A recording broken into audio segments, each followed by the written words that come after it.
Новости из Таджикистана не так уж часто попадают в ленты ведущих информационных агентств мира. Однако известия об таджикском офицере, переметнувшемся в стан террористов, были помещены на всех русскоязычных информресурсах, а также части мировых. А между тем, на президентском сайте удалены совместные фотографии полковника как с Рахмоном-старшим, так и с Рахмоном-младшим, который, как считают некоторые эксперты, и являлся его покровителем во властных структурах. Как повлияет поступок таджикского полковника на те программы подготовки, которые он прошел в России и США? И как скажется данный инцидент на доверии спецслужб мира к силовым структурам Таджикистана? Тенденцию расширения имеет масштабы терроризма, экстремизма, различных форм радикализма. Тенденцию к возрастанию также имеют глобальные угрозы терроризма, экстремизма, различных проявлений радикализма и транснациональной организованной преступности, включая незаконный оборот наркотиков.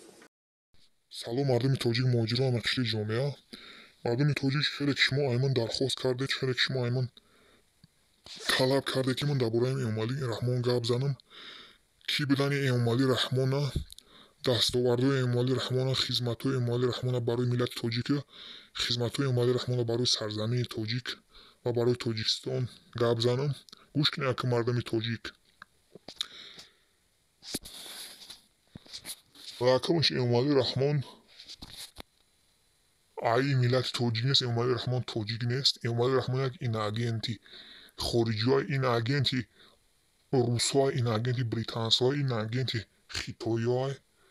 اعمالی رحمان هزار یک خوجه داره اعمالی رحمان هزار یک ستول دمیشینه برای قدرت ای دست ندادن باور نکنی مردم توجیک به کوینه ختون همین پدر اعمالی رحمان معلوم نیست برای که این اگنت و دیگه را گرفتگی تربیه کردگیان ای وقتش برای همین ای بگونه اعمالی رحمان مردم توجیک را تربیه کردگیان ای وقتش همین برای که را در قدرت بیارن در همین توجیکستان همین ملت تاریخش همین اعمالی رحمان نابود کنه همین ملت بسواد کنه همین ملت دربدر کنه همین ملت موجیر کنه همین ملت نیست کنه همین ملت گمراه کنه همین ملت منقود کنه همین ملت غلام کنه همین ملت بین راه دمونه این اعمالی رحمان همین خارجی ها برای همین کارو چور کرده بودن یک 20 سال پیش این اعمالی رحمان هیچ کم نمیشناسه کی بدن ایره هیچ کم نمیدونه پدر ای معلوم نیست این خارجی این ملت نیست این دولت نیست ایرا وردگی موندگی هم در تاجیکستان اعمالی رحمان گوش کن همون خوجات را و یاردمت کردن را و سلاح و تانک توپ و کشتار مردم تاجیک و قتل مردم تاجیک آوردن در قدرتت موندن ایدستی خوجای تو ایدستی تو یک 500,000 تاجیک مرد یک 500,000 این ملت قتل شید تا که تو پریزیدنت شای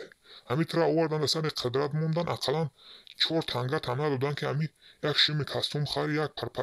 توفلی بخری تا یک افتی آدمی در بدراری تا یک خیل وظیفه طلب آدمی وظیفه طلب میکردگی رو بتاوی آدمی سوادار رو بتاوی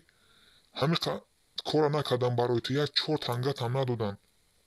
تو یک گدازاده دی اعمالی رحمان تو کی بدی و کی شیدی تو یک طلبنده ای تو یک گشنه بدی تو همو نوردین رحمانی داده را نقل میده در همو یک ثبت در یک اینترویو در یک ویدیو همونجا هست نوردین داده را نقل میده میگه که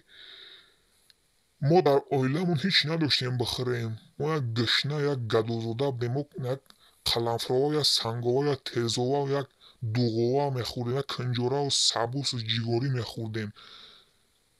هم دادر دمو خیلی میگه که اون دادر نوردین دادرت که خارجی ها میامدن مهمون های تو میامدن مهمون های خارجی را بیزنسمن ها را فرود میکرده صاحب های شرکت صاحب های کمپانی ها را فرود میکرده توجیکستان ها دخترها این ملت زنای این ملت ای 13 ساله تا 14 ساله را میدزیده میبرده در اون مهمونات رو میداده گم میشن خود دختر که 13 ساله 14 ساله 15 ساله تا 18 ساله میگه گم شید همه را شما میدزده медзде мебарад бе меҳмонотона мети бе меҳмонони хориҷиата бе русора бе хитоёра бе дигар миллатҳора шумо ҳам занакои миллата да ҳама доде да ҳамаи мардум да мардуми рӯи дунё да мардакои рӯи дунё доде шумо қавми хуталон шумо қавми лулӣ қавми сиган занакои миллата да ҳама доде шумо ҳамун Нуруддин Додар да ҳамин духтарои миллата фармон медодад медзидану мебурдан духтаракои ёш-ёши миллата да меҳмоноту туҳфа мекарда дастед духтаракои селкара духтаракои бокираи миллата мебурда таҷовуз мекарда дастед баъд бохтун таҷовуз мекардед баъд меҳмоноту бонаву дигаротун баъд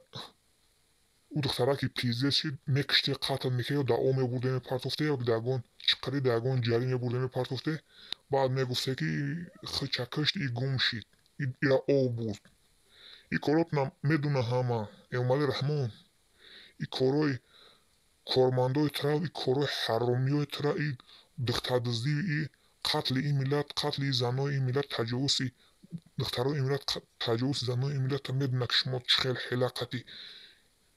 таҷовуз менамед медзидаи занои ин миллата духтарои ин миллата ҳама медона корбори шуморо ҳароми шуморо шумо қавми сигани шумо қавми ҷодугари шумо қавми талбиндай шумо қавми бемиллати масқарабози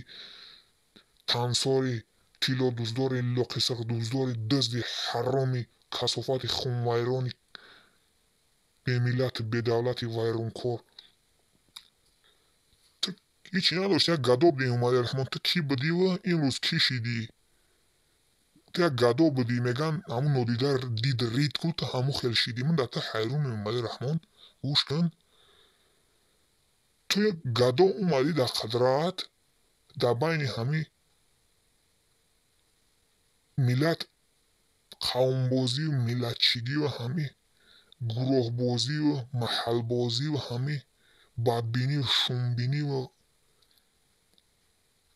ҳамин корҳоро ту ташкил кардиву ҳамин 32 сол мешавад идора дори ин мардума ту коре кардагӣ ки Эмомалӣ Раҳмон падар ва писар мезана модар ва духтар хеш ва хеш мезана ҳамсоя ва ҳамсоя қишлоқ ва қишлоқ шаҳр ва шаҳр минтақа ва минтақа мезана гурӯҳ ва гурӯҳ мезана фақат ҷудои андоз меган идора кун разилияи властвуй ту ҳамин корат қатъи ҳамин сиёсат қатъи 32 сол мешавад миллата идора дорӣ ҳамин миллатчигиро паҳн кардиву ҳамин дар байни ин миллата ҷудоӣ андохтиву ки дасти якдигарша нагирад якдигарша кӯмак накунад чӣ хеле ки хости якта бурди киштии ҳамин миллата 32 сол мешавад ососта баъд ҳамин миллата вақте ки дар қудрат омадӣ муҳоҷир кардиву мардоми ҳамин миллата бировардӣ ай ватану ҳамин гарем ташкил кардиву духтарои миллату занои миллата қатъи хештаборот қатъи кормандот қатъи клани хуталонот қатъи гурӯҳ қатъи оилат қатъи хонавода таҷовуз дори 32 сол мешавад мардои ин миллата муҳоҷират рӯй кардаи 4-5 миллиони ин миллата муҳоҷират рӯй кардаи ҷавонора мардора дар дуруни Тоҷикистон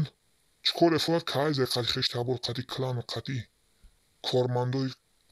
лулӣ хуталонӣ қатъи қавми данғарат мардуми тоҷик ҳатто муҳоҷират рӯй кардагии Эмомалӣ Раҳмон ин мардуми тоҷик дар Россия дар бадтарин ҳолатанд мардуми тоҷик дар Россия таи азоб 32 сол мешавад дар таи азоб дар таи шиканҷаву дар таи масқараву дар таи лакта кӯбу дар азоб дар ихнакию дар бинаи лӯи чал ҳамчун ғулом ҳамчун раб ҳамчун қувваи корӣ кор карда истоданд як бор рӯзи хишана мебинанд пастани дар таи пресс пастани дар таи давленӣ пастани дар таи лакт кӯбу пастани дар тарс дар стресс дар азоб 32 солҷас гашта истанд ту ҳамин коре карде ки Эмомалӣ Раҳмон дар рӯи ҳамин дунё мурдаи тоҷик пайдо шид ҳамин корҳо набуданд пеши ҳамин президентшавӣ ту ҳамин дунё мурдаи тоҷик гирифт лесҳои ҷангалии Россия пури мурдаи тоҷик шиданд гӯлистони тоҷик дар рӯи дунё пайдо шид ҳамин корҳо набуданд Эмомалӣ Раҳмон ту ҳамин корҳоро кардӣ мардуми тоҷик ҳар рӯз дар Россия қатл карданд зада истоданд кушта истоданд ту Эмомалӣ Раҳмон ва кланат ва қавмат ин миллати тоҷика дар рӯи дунё шарманда кардӣ. Ин миллати тоҷика айдриси ту ба номи Равшани Ҷамшуд мешиносанд имрӯз. Равшани Ҷамшуд мегӯянд ин миллата тамоми мардум масхара доранд. Азизи Эмомалӣ Раҳмон, чӣ коре ки накардӣ ту кардӣ ин миллата пасттарин миллат кардӣ, ин миллата нигӯднӣ кардӣ ту Эмомалӣ Раҳмон. Дар Россия дар як сол 5-6 ҳазор тоҷик кушта мешавад. Айдиси русҳо, айдиси скинхедҳо, русҳо, айдиси дигар миллатҳо. Ин миллат дар бадтарин ҳолат айдиси ту. Ин миллат дарбадара, ин миллат беватан шид айдиси ту. Ин миллата беватан кардӣ. Ин миллата овора кардӣ, ин миллата ғулом кардӣ ту, ин миллата коргару муҳоҷир кардӣ, ин миллата раб кардӣ ту Эмомалӣ Раҳмон. Ин миллат барои зинда мондан пасттарин корро, бадтарин корро кардааст. Барои нола-нон ёфтан, барои зиндагиша пеш бурдан. Не ки ту боши Эмомалӣ Раҳмон ва кланат ва аҳл оилат ва хонаводат ва кругат зиндагитон беҳтаринай, шароити зиндагитон беҳтаринай, кортон фақат оддӣ айшру ишрат, кайф сафо кардан, зиндагитон беҳтаринай, ягон мушкилӣ надоред шумо. Ҳамаш айблои ҳамин миллатан, чизе ки доре надоред шумо. Ҳамаш ранҷи азоби ҳамин миллатай, ҳамаш хуни ҳамин миллатай, ҳамаш оҳдоди ҳамин миллатай. Шумо хуни ин миллата хурда зин нӯшидаед, 32 сол мешавад. Шумо ҳаромиёи бадбахти лулиёи касофати ҷодугар. Шумо ҳечӣ надошти қавми хуталон, чизе ки доре надоре, ҳамаи сарвату бойгарӣ шумо ҳамин миллати ғулом, ҳамин миллати дарбадар, ҳамин миллати беватанай.